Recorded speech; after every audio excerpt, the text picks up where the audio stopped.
যে Durand champion হওয়ার পর ওই প্লেয়াররা, ওদের টিমের প্লেয়াররা ভাইকিং করে। ভাইকিংটা হচ্ছে নৌকা চালানো। তার মানে নৌকায় আমাকে উঠতে হয়েছে, না হলে আমরা চ্যাম্পিয়ন হতে পারতাম না। এই নৌকাটা আমি বিশ্বাস রাখি যে আমরা সফল হব এবং আশা করি আইএসএল চ্যাম্পিয়ন হব। এখানে এক্সট্রা টাইম। জয় মোহনবাগান। চারগুলি হেরেছি বলে এত আসতে, জিতবো জিতবো। ভাই আমার 2019-20 কথা মনে পড়ছে। 19-20 সালে আমরা কিপু ভিকুনাকে নিয়ে এসেছিলাম এবং একটা নতুন সেট অফ ফরেনার নিয়ে এসেছিলাম। টিমটা তৈরি হয়েছিল, কলকাতা লিগ খেলতে নেমেছিলাম। প্রথম ম্যাচে পিয়ারলেসের কাছে 3-1 গোলে হেরেছিলাম।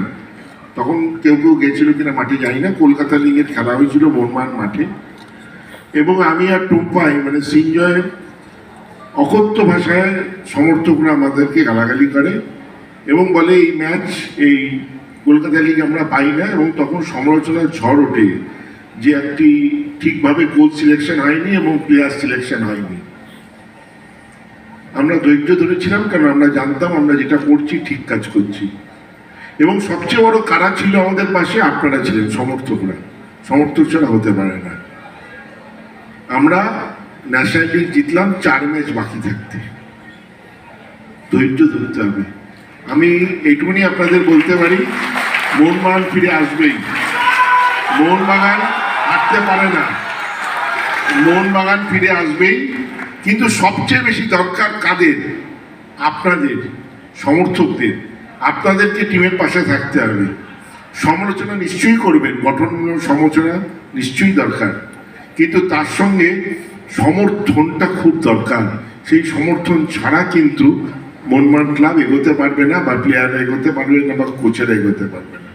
মঞ্চে উপস্থিত আছেন আমার অত্যন্ত প্রিয় মানসদা, প্রীতম কোটাল এবং এক্সিকিউটিভ কমিটির সকল সদস্য এবং বিদগ্ধ আরও মানুষজন আছেন, এবং আপনারা আছেন মেইনার্স অন সাইডের, এবং অনেক বয়স্ক মানুষও বসে আছেন। ডেফিনেটলি তারা মোহনবাগান সমর্থক। আমি এই দুটো কথা আমার বলার ছিল যে পাশে থাকুন, সাথে থাকুন। আমি বিশ্বাস রাখি যে আমরা সফল হব এবং আশা করি আইএসএল চ্যাম্পিয়ন হব। এখানে আমি একটা কথা বলতে চাই, জানি আমি এই কথাটা নিয়ে বিতর্ক হবে, আমার সমালোচনা হবে। কোনো একজন শীর্ষকর্তা বলবে আমি নাকি খুব বাজে বকি, সবসময় বাজে বকি। কিন্তু তা সত্ত্বেও আমার আজকে একটা ছবি দেখে হাসি পেল, সেই জন্য আপনাদেরকে সেটা বলতে চাই। আমাদের পড়শি ক্লাবের সভাপতি কোন একটি প্রোগ্রামে তার বক্তব্যে বলেছিলেন কয়েকদিন আগেই, বেশি দিন হয়নি এখন, যে নৌকা ডুবে যাবে মশাল জ্বলবে। এটা উনি বলেছিলেন।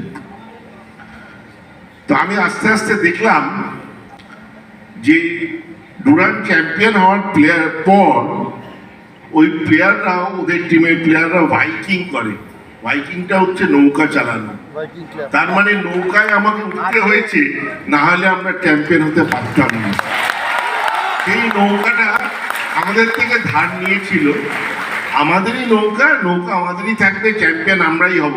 কিন্তু মশাল দিয়ে চ্যাম্পিয়ন হওয়া যায় না, নৌকায় উঠতে হয়। সেটা ওরা নিজেরা বাইয়ে ভাইকিং করে দেখিয়ে দিয়ে গেছে যে নৌকা ছাড়া আমরা জিততে পারবো না, চ্যাম্পিয়ন হতে পারবো না। ভরসা রাখুন, টিম জিতবে, ভালো হবে।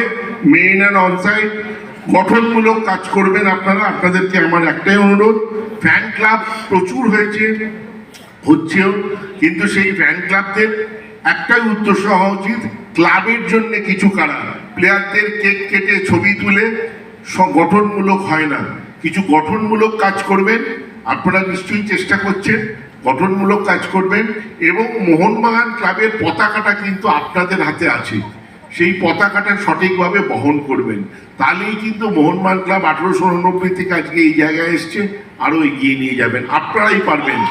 সভাপতি আমি পরে, কিন্তু আগে আমি একজন সমর্থক, এবং মোহনবাগানের এই যে কোটি কোটি সমর্থক আছে, তারাই কিন্তু মোহনবাগানকে মোহনবাগান বানিয়েছে। জয় হোক, ভালো থাকবেন, সুস্থ থাকবেন। জয় মোহনবাগান। ধন্যবাদ, নমস্কার। আর সঞ্চালক তোমার মামা এসছে, তাও আমি তোমার সামনে বললাম তুমিও খুব ভালো সঞ্চালনা করো। Thank you.